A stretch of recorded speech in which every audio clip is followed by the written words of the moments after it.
Hi, my first video blog going up today, and I got called in to pinch hit for the pastor in his Sunday school class for tomorrow. It's the last Sunday of a series that he's been teaching called Starting Point by, I think it's Andy Stanley.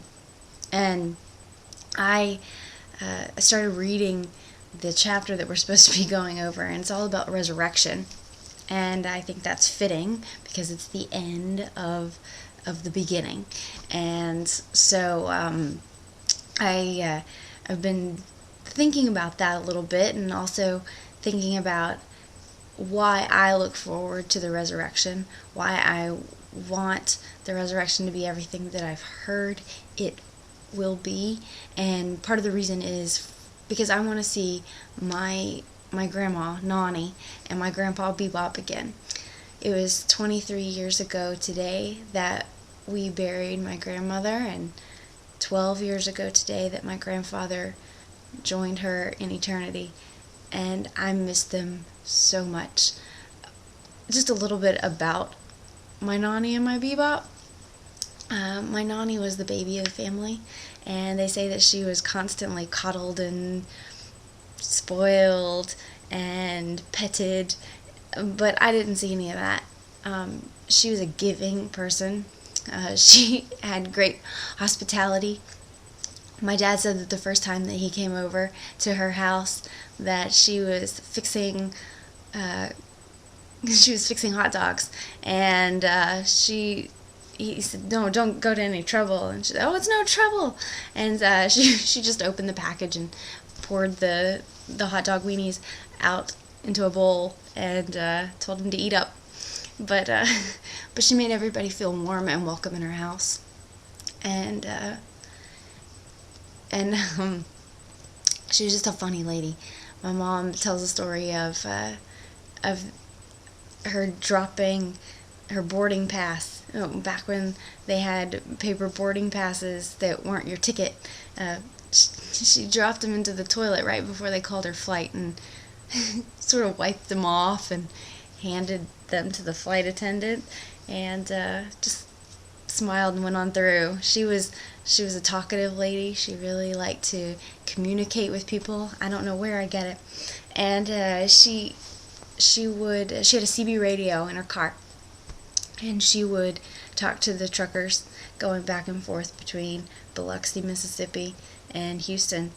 And she sounded really young and cute, and so they would invite her to stop for a bite to eat, and she always took them up on the offer, and they were always really surprised at this older lady getting out of the car. And but no one ever failed to go ahead and buy that meal they had offered, because she was just so sweet to talk to. My grandpa, Bebop, I gave him that name, and of course I started it, and everybody after me just picked it up, kept calling him Bebop. He was an awesome man. I missed him. I spent a lot more of my life with him than Nonnie, because she died when I was really young. But he would take us hunting for worms in the backyard so that we could go and fish with him. I wasn't a very good fisher person. I thought that slipping a hook through the worm would somehow hurt it, so I just tied worms in bows around the hook. And I realized that that's not right, but he never disabused me of that fact. And he would keep us during the summer. And on the very first day of the week, he would take me to the bookstore, and he would buy me 12 books. And at that time, they were probably like Babysitter's Club or something, 12 of them. And I would read them, and by Wednesday, I was fresh out. And so he would take me to the library then and check out whatever my limit was at that time, and he would check out another limit, and we'd start the whole thing over again on Monday. And he encouraged me to read. He encouraged me to pray. He encouraged me to help other people, and he was always doing that. He was often called upon to make his famous pineapple cake for church, And by the time he brought it in, there were already people there with their plates and a server ready to stick their piece back in the fridge, because that's the best way to eat the pineapple cake, is to leave it in the fridge for a little bit and then pull it out cold. It was good stuff. But more than that, I've written a post about him. You can read it. It's called A Witness, and I think I'm going to link it here under this video blog.